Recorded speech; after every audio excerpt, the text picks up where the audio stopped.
हर हर महादेव। प्रिय दर्शकों, ओम नमः शिवाय। मासिक राशिफल के इस श्रृंखला में इस वीडियो में चर्चा होगी मिथुन राशि की। मिथुन राशि वालों के लिए सितंबर का महीना कैसा रहने वाला है, इस विषय पर चर्चा करेंगे।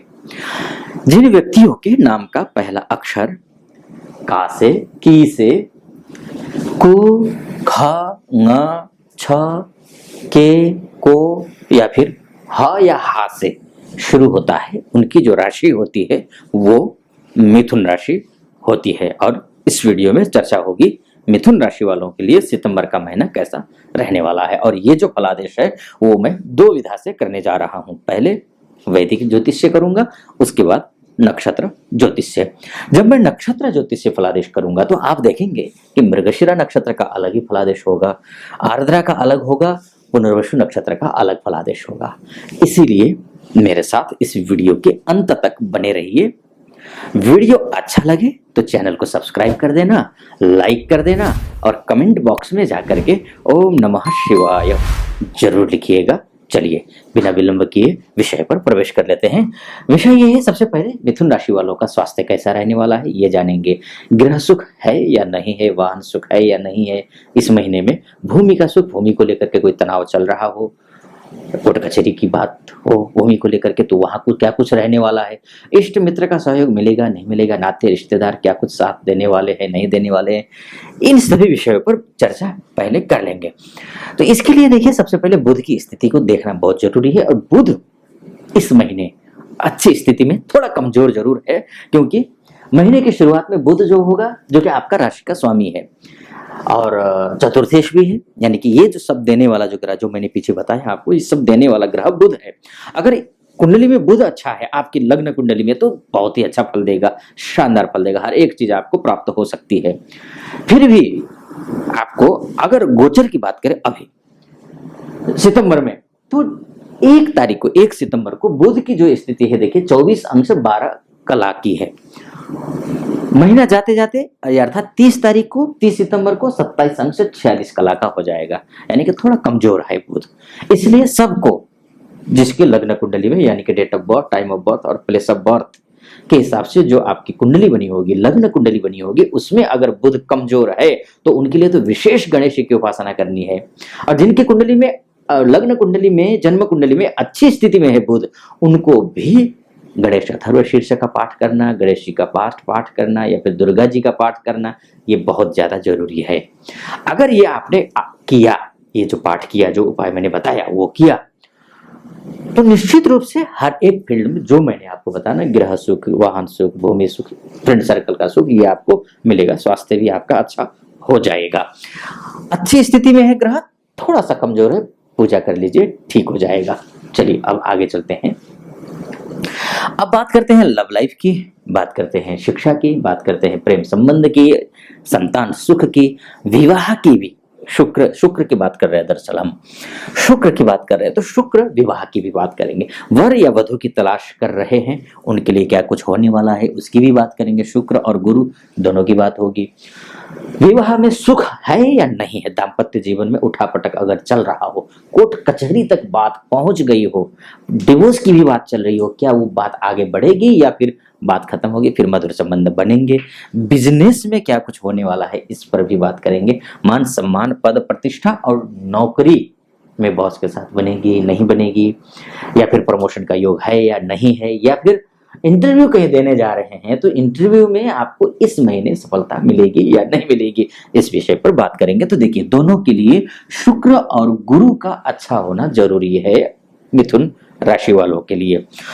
शुक्र द्वितीयस्थ है, बहुत अच्छी स्थिति में है, बहुत अच्छा है, यानी कि आपका प्रेम संबंध अच्छा रहने वाला है, शिक्षा भी आपकी अच्छी रहेगी।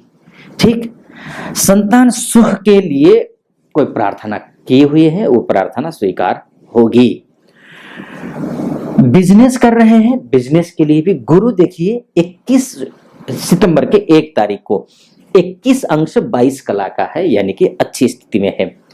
20 अंश 18 कला का हो जाएगा 30 सितंबर को। अब आप सोच रहे होंगे कि 21 से 20 कैसे हो गया, 21 से 22 अंश तो बढ़ना चाहिए था, कम कैसे हो रहे हैं? तो दरअसल बृहस्पति वक्री चल रहे हैं, इसलिए ये कम हो गए। यानी कि 20-21 डिग्री का जो गुरु है वो बहुत अच्छी स्थिति में कहा जा सकता है। एक बात। दूसरी बात, आपको विवाह में दाम्पत्य जीवन में कोर्ट कचहरी का मामला जो सुलझता हुआ क्यों दिखाई दे रहा है, विवाह की बात बनती हुई क्यों दिखाई दे रही है।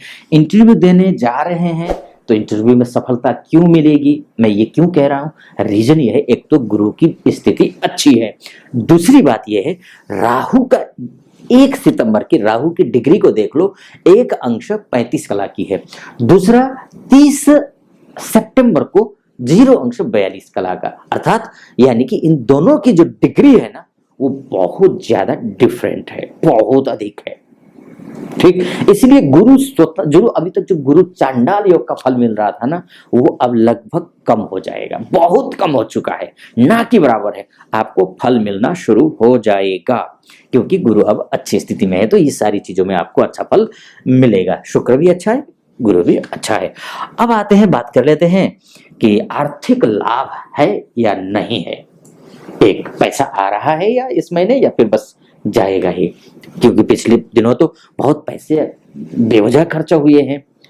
तो अब इस महीने क्या कुछ होने वाला है इस विषय पर चर्चा करेंगे। एक दूसरी बात, कहीं ऋण के लिए अप्लाई किया हुआ है तो मिलेगा या नहीं मिलेगा, पैसे की बंदोबस्त हो पाएंगे या नहीं हो पाएंगे, दूसरी बात। तीसरी बात, शत्रु अगर हावी हो रहे हैं अभी तक, क्या वो शत्रु हावी रहेंगे इस महीने भी या फिर उन पर आप हावी होंगे या फिर शत्रुता खत्म हो जाएगी, इस पर भी। और अंतिम में बात भाग्य की, कि भाग्य कितना साथ देने वाला है, इस पर भी बात होगी। देखिए, मंगल की स्थिति इन सब के लिए देखना बहुत जरूरी है, और मंगल जो बनता है ये बहुत अच्छी स्थिति में यहाँ पर बैठा हुआ है। देख लीजिए आप, केंद्रस्थ मंगल है, लाभेश होकर के, यानी कि पैसा देने वाला ग्रह अगर केंद्रस्थ हो जाता है, वो भी 8 डिग्री से लेकर 8 अंश 50 कला की 1 सितंबर को है, जो कि 27 अंश 50 कला या 30 सितंबर को होने जा रहा है। यानी कि डिग्री बाद में थोड़ा कमजोर हो रहा है मंगल बाद में। इसलिए मैं कहता हूं, अगर पैसे को लेकर कोई लेन देन है, कोई वाद विवाद चल रहा हो, उसको भी आप कोशिश कीजिए 15-17 तारीख के अंदर अंदर ही निपटा ले। पैसे को लेकर विवाद या फिर इन सब को लेकर के, ठीक है, भूमि से संबंधित, अभी मैंने पहले भी आपसे कहा था, भूमि से संबंधित, वाहन से संबंधित, इष्ट मित्र से, वो आपके कुंडली में बुध तो है ही, मंगल सबके लिए होता है, आपके लिए भी है। तो भूमि से, फ्रेंड सर्कल से, वाहन से और शत्रुता दूर हो सकता है इस मामले में, ये भी इन सबसे अच्छा होगा। ऋण के लिए अप्लाई किया हुआ है वो भी आपको मिल सकता है इस महीने। और भाग्य आपका अगर देखते हैं ना हम, देखिए पैसा तो आ रहा है लेकिन कितना पैसा आएगा, भाग्य साथ दे रहा है नहीं दे रहा है, जो चीजें मैंने अच्छी बातें बताई आपको उनमें कितने प्रतिशत आपका साथ भाग्य देता हुआ दिखाई दे रहा है। तो इसमें अगर बात करते हैं, शनि देखिए शुरुआत में, महीने के शुरुआत में 9 डिग्री और 16 कला का है, और महीना जाते जाते 7 अंश 19 कला का है, यानी कि अच्छी स्थिति में 5 डिग्री से ऊपर हो तो ग्रह अच्छा माना जाता है, 20 डिग्री के करीब, 20 डिग्री से पहले का ग्रह बहुत अच्छे। तो भाग्येश अगर भाग्य में ही हो और शनि खासकर मूल त्रिकोण में है तो निश्चित रूप से मजबूत होने की जरूरत है। जो मैंने पूजा पाठ करने के लिए कहा आपसे वो जरूर कीजिएगा, अच्छा हो जाएगा। एक बात, भाग्य तो आपका साथ देगा, लेकिन एक मैं आपको निवेदन करूंगा, ये सब कुछ भाग्य भी साथ देगा, हर एक चीज आपको तभी मिलेगी जब मैंने गणेश जी की पूजा करने के लिए कही थी पहले। और दूसरी बात बोल रहा हूँ जो बहुत महत्वपूर्ण है, वो ये है 14 सितंबर इसी साल 14 सितंबर से लेकर के शाम को 7:25 से लेकर के मंगल, यानी कि सोर्स ऑफ इनकम के जो ग्रह हैं आपके पैसे वाले ग्रह, वो अस्त होने जा रहे हैं। जब मंगल अस्त होता है ना, भूमि, गाड़ी, इष्ट मित्र, पैसा, है ना, इन सब चीज में कमतर हो जाता है। अच्छा फल मिलना हो, ग्रह स्थिति अच्छी है लेकिन अचानक से कमजोर हो गया, सूर्य के इतना नजदीक चला गया, उसके जो फल है, उसके किरणों के द्वारा जो इस सृष्टि पर रहने वाले जो व्यक्ति हैं जो प्रभावित हो रहे हैं, वो किरण आप तक पहुंच ही नहीं पाएगी। इसकी वजह से क्या होता है, अशुभ फल देता है। अशुभ मतलब जब कुछ हो ही नहीं रहा है, पैसे कहीं से आने हैं, ग्रह स्थिति तो अच्छी है लेकिन कमजोर है, पैसे आ नहीं पा रहा है, वो स्थिति बन सकती है। इसलिए आपको हनुमान चालीसा का पाठ करना बहुत जरूरी है। इसके साथ साथ आपको बजरंग बाण या फिर हनुमान अष्टक का पाठ कर लीजिए, आपके लिए शुभ होगा, ये जरूर कीजिएगा। तो अगर आप ये जो दो गणेश जी और हनुमान जी की उपासना करते हैं तो ये सब कुछ ठीक हो जाएगा। चलिए, ये वैदिक ज्योतिष की बात होगी। कहना तो बहुत कुछ चाहता हूँ लेकिन समय की एक सीमा होती है, उसी के अंतर्गत बातों को रखनी होती है। अब बात नक्षत्र ज्योतिष की। नक्षत्र ज्योतिष के हिसाब से देखिए, मृगशिरा नक्षत्र की बात कर लेते हैं पहले। मृगशिरा नक्षत्र अर्थात का से जिनके नाम शुरू होता है या फिर की से जिनका नाम शुरू होता है उनकी मृगशिरा नक्षत्र होता है। और जो आपकी राशि का स्वामी कौन, मैंने शुरू में भी बताया था आपको, बुध है। बुध जो है ना, सितंबर के महीने में लगभग अगस्त से ही जो है एक नक्षत्र में चल रहा है, जो कि 19 सितंबर तक एक ही नक्षत्र में रहेगा। वो नक्षत्र है पूर्वा फाल्गुनी नक्षत्र। यानी कि आपका जो राशि का स्वामी है बुध पूर्वा फाल्गुनी नक्षत्र में रहेगा सितंबर के महीने में। तो आपके नक्षत्र यानी कि मृगशिरा नक्षत्र से जो पूर्वा फाल्गुनी नक्षत्र है वो वध तारा के अंतर्गत आता है। अब वध तारा अर्थात नवतारा के हिसाब से वध तारा शुभ नहीं है, खतरे की घंटी बजाता है। यानी कि देखिए, वैदिक ज्योतिष में सब कुछ ठीक था लेकिन नक्षत्र ज्योतिष में जाकर के मामला थोड़ा सा गड़बड़ हो गया है।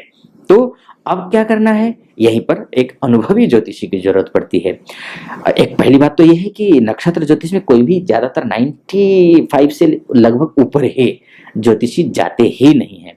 वैदिक ज्योतिष से ही ग्रहों को देख करके ही कैलकुलेशन कर लेते हैं। जब गहराई में जाते हैं तो फिर एक सामंजस्य बैठाने के लिए एक अनुभवी ज्योतिषी की जरूरत पड़ती है।